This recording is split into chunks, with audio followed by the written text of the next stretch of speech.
भाग में विधाता शादी लिखा नहीं है। ये राजा जनक ऐसा कठोर प्रण करता नहीं। भिखारी चाचा गाओ तरणी देखो।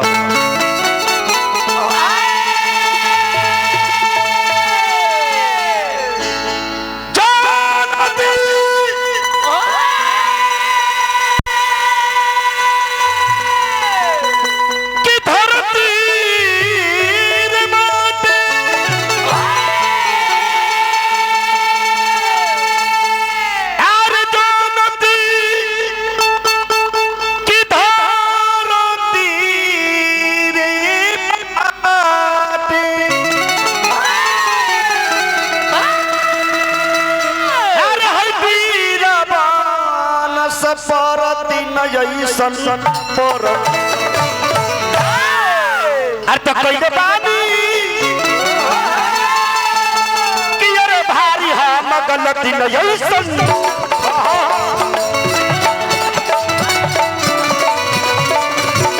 कइले बानी भारी हम गलती नहीं सन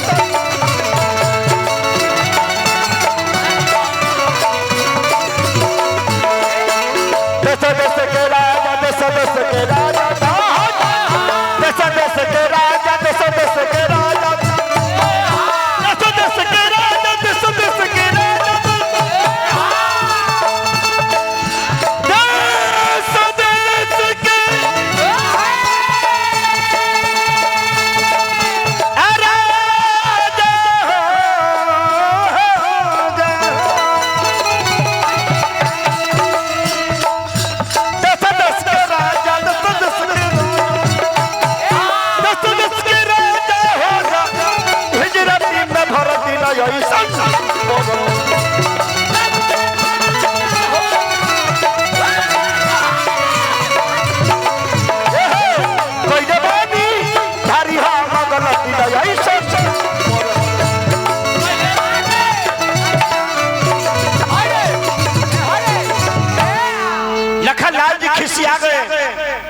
कल के राजा जिस सभा में क्षत्रिय के बालक दुनिया के मालिक प्रभु श्री राम बैठल बानी उस सभा में तेरा कटक वचन बोले के ना चाहिए।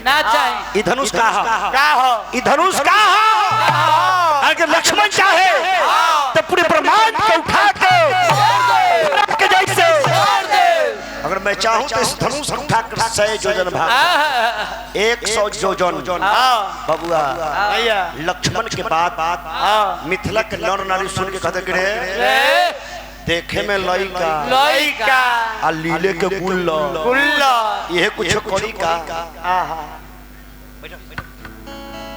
भैया विशाल कुशवाहा जी मैं चाहूं तो धनुहा के खंडित कर सकता हूं। अपने बड़े भैया को सम्मान और गुरु जी को आदर दे रहा हूं। लक्ष्मण जी रामचंद्र की भैया अभी क्षत्रिय वंश की इज्जत बाची ना उठा धनुष के पूरा और सीता के भाभी बना के ले चला।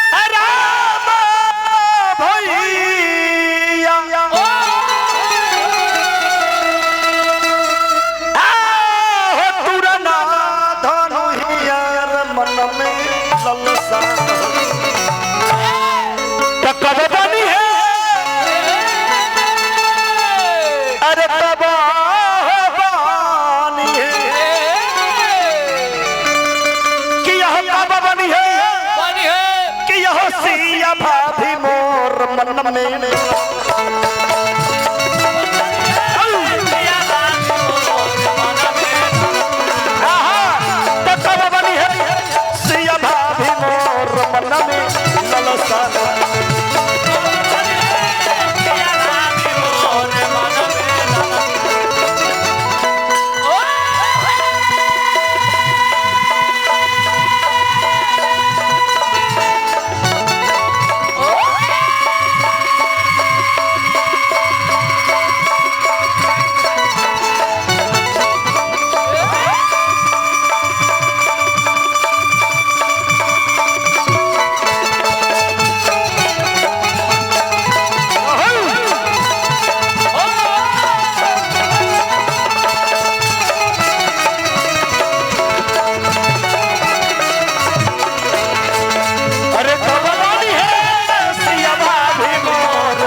दवा दुकान सुधीर राय जी दवा दुकान सुनो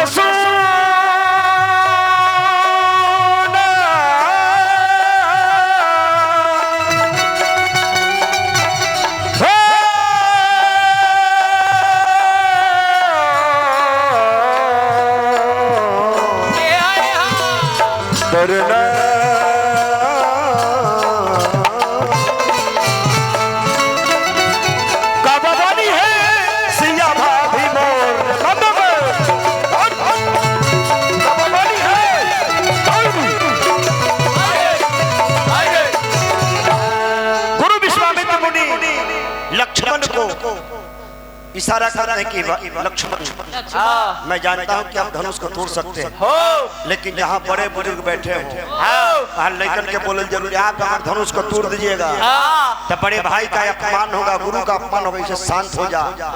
भगवान राम ही आंखों आंख में इशारा करे, लक्ष्मण जी शांत हो गए।